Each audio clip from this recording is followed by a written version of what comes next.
The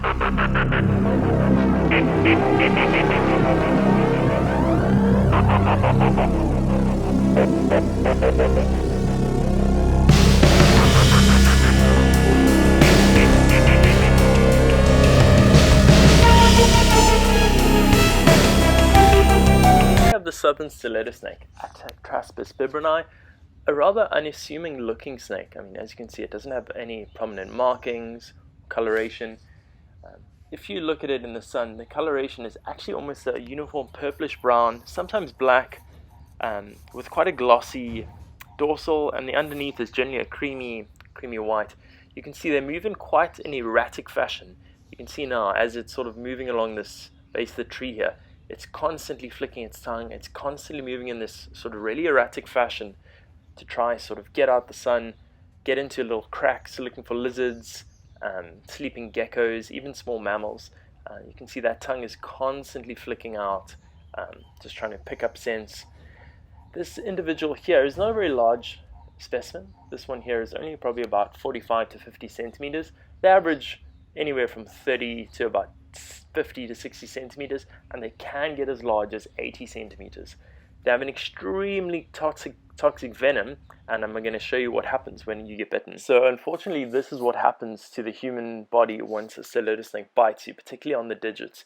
This happened to a friend of mine, Mark Clarkson, and as you can see, there's severe necrosis happening from the potent cytotoxic venom of the stiletto snake. So here we have the typical threat display, or the threat posture of the stiletto snake. You can see it's arching its neck, pointing the tip of its head straight into the ground. That should automatically be a sign that this is a stiletto snake. This means don't touch me.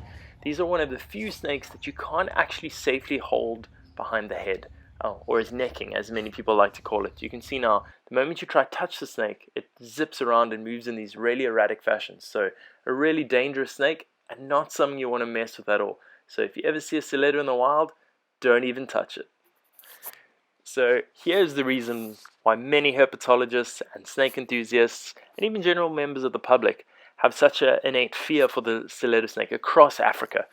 These snakes have the ability to move each fang independently, and if you try to grab the snake behind the head, all it simply does is open its mouth ever so slightly, and it literally will stab you in the finger with that fang protruding out the side of the mouth.